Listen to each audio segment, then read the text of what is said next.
I almost, in fact, this week, as I was writing this message, I almost decided to call this message, Pull Up a Chair.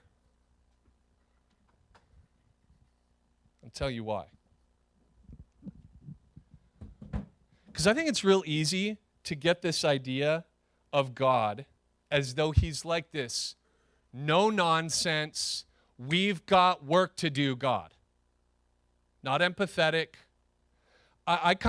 It's easy, if we're not careful, to view ourselves in the chair. Here Jen and I were on the front porch, praying and struggling. And it's easy to view God as kind of like disconnected, arms folded, looking down at us. Come on, get your act together. Get over the pain. My grace is sufficient. Almost like rebuking us in the middle of our struggle. It's easy as humans to view God that way. But God in his grace gave me this visual as we were there on the front porch, Jen and I both sitting there. And I realized that the chair isn't for me to sit in and for God to stand over me, condemning me. The chair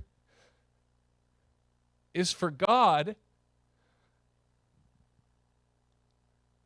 to pull up a chair and join us in our struggle.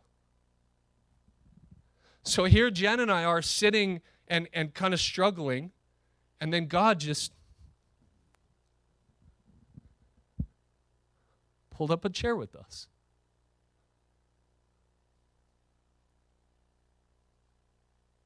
He's not there. Listen. He's not there with arms crossed, angry at you. Oh, you of little faith. That's not what he's saying. His arms aren't crossed. His arms are extended, holding you in whatever you're dealing with. He's not rebuking you, saying, get those tears off of your cheek. He's wiping your tears, and he's wiping his own. Because pain is a real part of the human existence. Jesus went to the funeral of his friend Lazarus, and he cried. John 11:35, the shortest verse in the Bible. Jesus wept. Why is that verse so powerful? Well, because Jesus, if you know the scene in John 11, was about to resurrect his friend. Jesus had no need to cry. He knew the future.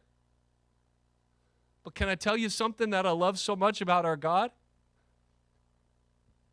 God's knowledge of the future does not remove his empathy of your pain in the present.